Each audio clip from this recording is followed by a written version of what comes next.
کہ پیغمبر علیہ الصلوۃ والسلام سب کچھ جانتے۔ اگر پیغمبر سب کچھ جانتے تو اس کا مطلب یہ ہوگا کہ حضرت ابراہیم علیہ الصلوۃ والسلام جب بیٹے کو ذبح کرنے کے لیے جا رہے تھے ان کو معلوم تھا کہ اسماعیل علیہ الصلوۃ والسلام کی قربانی نہیں ہوگی، اور حضرت اسماعیل علیہ الصلوۃ والسلام کو بھی علم تھا کہ میں نے ذبح نہیں ہونا، پھر تو معاف کرنا یہ ڈرامہ ہی تھا معاذ اللہ تعالیٰ، اور باپ بیٹے نے ایک کھیل کھیلنا تھا جس کی حقیقت کچھ نہیں تھی معاذ اللہ تعالیٰ، تو پھر قربانی کا نتیجہ تو کوئی نہ ہوا۔ حالانکہ یہ حقیقت ہے کہ باپ حقیقتاً قربانی کرنے کے لیے جا رہا تھا اور بیٹا حقیقتاً قربان ہونے کے لیے جا رہا تھا۔ اعوذ باللہ من الشیطان الرجیم، بسم اللہ الرحمن الرحیم۔ اذ قال له ربه اسلم قال اسلمت لرب العالمین، ووصى بها ابراہیم بنیہ ویعقوب یا بنی ان اللہ اصطفى لکم الدین فلا تموتن الا وانتم مسلمون۔ ام کنتم شہداء اذ حضر یعقوب الموت اذ قال لبنیہ ما تعبدون من بعدی قالوا نعبد الہک والہ آبائک ابراہیم واسماعیل واسحاق الہا واحدا ونحن له مسلمون۔ تلك أمة قد خلت لها ما كسبت ولكم ما كسبتم ولا تسألون عما كانوا يعملون۔ وقالوا كونوا هودا أو نصارى تهتدوا قل بل ملة إبراهيم حنيفا وما كان من المشركين۔ صدق الله العظيم۔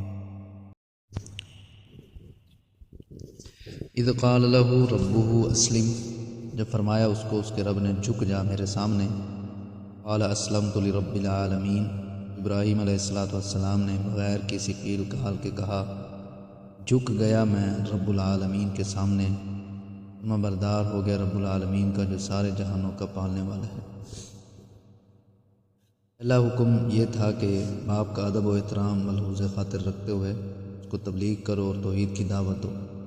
اسی لیے حضرت ابراہیم علیہ الصلوۃ والسلام نے جب بھی باپ سے بات کی تو یا ابتی یا ابتی یا ابتی، اے میرے ابا جی، اے میرے ابا جی، اے میرے ابا جی کہہ کر بڑے اچھے اور پیارے انداز میں تبلیغ کی۔ یہ کوئی معمولی بات نہیں تھی کہ باپ بت بنانے والا اور بیٹا بت گرانے والا، باپ بت گر اور بیٹا بت شکن، آخر دم تک سمجھانے میں کوئی کمی نہیں کی اور ادب و احترام بھی ملحوظ رکھا۔ پھر دوسرا حکم اللہ تبارک و تعالیٰ نے یہ دیا کہ دوسرے لوگوں کو بھی تبلیغ کر اور واضح طریقہ سے شرک کی تردید کر۔ حضرت ابراہیم علیہ الصلوۃ والسلام نے ساری قوم کے علاوہ وقت کے ظالم اور جابر بادشاہ نمرود بن کنعان بت پرستوں کا پیر و مرشد تھا، اس کو بھی تبلیغ کی اور اس کے سامنے کلمہ حق بیان کیا۔ یہ بھی کوئی معمولی بات نہیں تھی۔ اگر حضرت ابراہیم علیہ الصلوۃ والسلام نے ساری قوم کی مخالفت مول لی، بادشاہ کی مخالفت، باپ کی مخالفت برداشت کی، نبوت ملنے کے بعد 80 سال تبلیغ کرتے رہے، ہمت نہیں ہاری۔ آپ علیہ الصلوۃ والسلام کو پتھر مارے گئے، گالیاں دی گئیں، قید کیا گیا، آگ میں ڈالا گیا اور بہت کچھ ہوا، مگر اسلمت لرب العالمین، میں فرم بردار ہو گیا رب العالمین کے سامنے۔ پھر رب تعالیٰ کی طرف سے حکم آیا کہ ہجرت کر کے شام چلے جاؤ۔ پورے ملک عراق میں صرف 3 موحد تھے، ایک حضرت ابراہیم علیہ الصلوۃ والسلام، دوسرا ان کی اہلیہ حضرت سارہ علیہ الصلوۃ والسلام، اور تیسرا ان کے بھتیجے حضرت لوط بن حاران بن آزر۔ کوئی چوتھا آدمی ساتھ نہیں ملا۔ پرانے سفر آزمائشیں آئیں، حضرت حاجرہ علیہ الصلوۃ والسلام کے ساتھ نکاح ہوا، حضرت اسماعیل علیہ الصلوۃ والسلام پیدا ہوئے تو حکم ہوا کہ بیوی کو بتائے بغیر ان کو ساتھ لے جاؤ اور مکہ مکرمہ چھوڑ کر واپس آ جاؤ۔ دمشق سے مکہ مکرمہ انگریزی میلوں کے حساب سے تقریباً 1500 میل کا فاصلہ ہے۔ سڑکیں نہیں، آمد و رفت کے ذرائع نہیں، جنگلات سے گزرنا ہے۔ دشوار گزار سفر کر کے جب مکہ مکرمہ پہنچے تو رب تعالیٰ نے فرمایا یہ جو درخت کھڑا ہے اس کے نیچے ان کو بٹھا کر واپس چلے جاؤ۔ دیکھو اتنا بڑا امتحان کہ جوان سال بیوی دودھ پیتا بچہ، اور وہاں چھوڑنا ہے کہ جہاں نہ آبادی، نہ کوئی مکان، نہ کوئی انسان، نہ کھانے کے انتظام، نہ پینے کا، صرف رب کا حکم ہے اور مانتے چلے جا رہے ہیں۔ پھر وہی بچہ جب کام کاج کی عمر کو پہنچتا ہے تو رب تعالیٰ حکم دیتے ہیں کہ اس کو ذبح کر۔ کوئی کیل کال نہیں کی کہ اے پروردگار ایک ہی تو بچہ ہے، اس کو بھی ذبح کر دو۔ رب تعالیٰ کے حکم پر عمل کرنے کے لیے تیار۔ ابلیس لعین نے بڑے وحیلے مارنے کے لیے سلانے کی کوشش کی، مگر اس کو پتھر مار کے تو دور ہو جا۔ یہ حاجی حضرات جمرات کی رمزی کرتے ہیں، جمرہ عقبہ، جمرہ اولا اور جمرہ ثانیہ، شیطانوں کو مارتے ہیں۔ یہ وہی جگہ ہیں جہاں شیطان حضرت ابراہیم علیہ السلام کو پھسلانے کے لیے آیا تھا اور انہوں نے اس کو پتھر مارے تھے۔ حضرت ابراہیم علیہ السلام جب حضرت اسماعیل علیہ السلام کو ذبح کرنے کے لیے مینا کی طرف لے جا رہے تھے، شیطان بڑا بزرگ بن کر آیا اور کہنے لگا، حضرت اس کو لے کر کہاں جا رہے ہیں؟ میں اس بچے کو رب تعالیٰ کی رضا کے لیے ذبح کرنے کے لیے لے جا رہا ہوں۔ کہنے لگا، تمہارے کتنے بچے ہیں؟ تو فرمایا یہی ایک ہے۔ تو کہنے لگا، اس کو ذبح کرنا گوارہ کر لو گے؟ فرمایا رب تعالیٰ کا حکم ہے۔ کہنے لگا، رب تعالیٰ کا حکم سر آنکھوں پر، مگر اس کا مطلب سمجھنا چاہیے، اس میں کوئی اور قسم کا اشارہ ہوگا، یعنی ذبح کرنا مقصود نہیں ہوگا، کچھ اور مراد ہوگا۔ حضرت ابراہیم علیہ السلام نے اللہ اکبر کہہ کر شیطان کو 7 کنکر مارے، مگر وہ تو شیطان خبیث تھا۔ آگے جا کر پھر سامنے آ کر کہنے لگا کہ رب تعالیٰ کے حکم میں تو کوئی کیل کال نہیں، مگر سوچو اس کا مفہوم کچھ اور ہوگا۔ پھر حضرت ابراہیم علیہ السلام نے اس کو اللہ اکبر کہہ کر 7 کنکر مارے کہ اللہ تعالیٰ سب سے بڑا، اس کا حکم ماننا ہے تو باز آ جا۔ پھر تیسری مرتبہ سامنے آ کر کھڑا ہو کر وہی بات دہرائی۔ حضرت ابراہیم علیہ السلام نے پھر اللہ اکبر کہہ کر 7 کنکری ماری۔ یہ رمی جمار حضرت ابراہیم علیہ السلام کی سنت ہے اور حکماً واجب ہے۔ اگر کسی سے رہ جائے تو قربانی دینی پڑتی ہے۔ اگر کوئی معذور ہے، بہت بوڑھا ہے یا وہاں جا کر بیمار ہو گیا ہے کہ خود یہ رمی نہیں کر سکتا، تو اس کو نائب بنانے کی اجازت ہے، مگر وہ نائب پہلے اپنی رمی کرے گا اور پھر اس کی طرف سے رمی کرے گا۔ یہاں ایک بات اور بھی سمجھ لو کہ بعض غلط کار لوگ کہتے ہیں کہ پیغمبر علیہ السلام سب کچھ جانتے۔ اگر پیغمبر سب کچھ جانتے تو اس کا مطلب یہ ہوگا کہ حضرت ابراہیم علیہ السلام جب بیٹے کو ذبح کرنے کے لیے جا رہے تھے، ان کو معلوم تھا کہ اسماعیل علیہ السلام کی قربانی نہیں ہوگی، اور حضرت اسماعیل علیہ السلام کو بھی علم تھا کہ میں نے ذبح نہیں ہونا، پھر تو معاف کرنا یہ ڈرامہ ہی تھا، معاذ اللہ تعالیٰ۔ اور باپ بیٹے نے ایک کھیل کھیلنا تھا جس کی حقیقت کچھ نہیں تھی، معاذ اللہ تعالیٰ۔ تو پھر قربانی کا نتیجہ تو کوئی نہ ہو۔ حالانکہ یہ حقیقت ہے کہ باپ حقیقتاً قربانی کرنے کے لیے جا رہا تھا اور بیٹا حقیقتاً قربان ہونے کے لیے جا رہا تھا۔ اسی وجہ سے باپ بیٹے کی عظمت دنیا والوں پر نمایاں۔ آگے فرمایا، وَوَصَّىٰ بِهَا إِبْرَاهِيمُ بَنِيهِ وَيَعْقُوبُ۔ ہاں ضمیر ملت کی طرف لوٹ رہی ہے، معنی ہوگا اور وصیت کی ابراہیم علیہ السلام نے اس ملت پر قائم رہنے کی، بنی ہی اپنے بیٹوں کو۔ حضرت ابراہیم علیہ السلام کے 5 بیٹوں کا ذکر ملتا ہے، وہ کا قرآن کریم میں حضرت اسماعیل اور حضرت اسحاق علیہ السلام، اور 3 کا ذکر تاریخ اور تورات میں آتا ہے، حضرت مدین، حضرت مدائن اور حضرت قیدار۔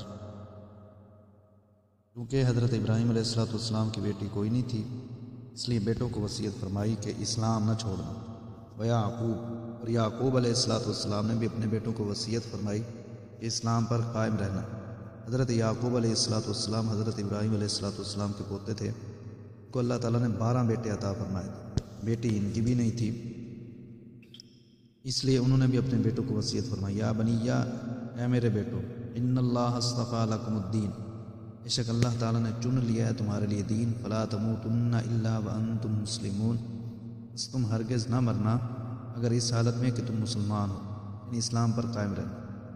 پہلے لوگوں کی یہی وصیتیں ہوتی تھیں کہ اسلام پر قائم رہنا، اچھے اعمال کرنا، آخرت کی فکر کرنا، اپنے ارادے کو درست رکھنا، کیونکہ نیکی بدی میں ارادے کا دخل ہے، جیسا ارادہ کرو گے اللہ تعالیٰ ویسی توفیق عطا فرمائے۔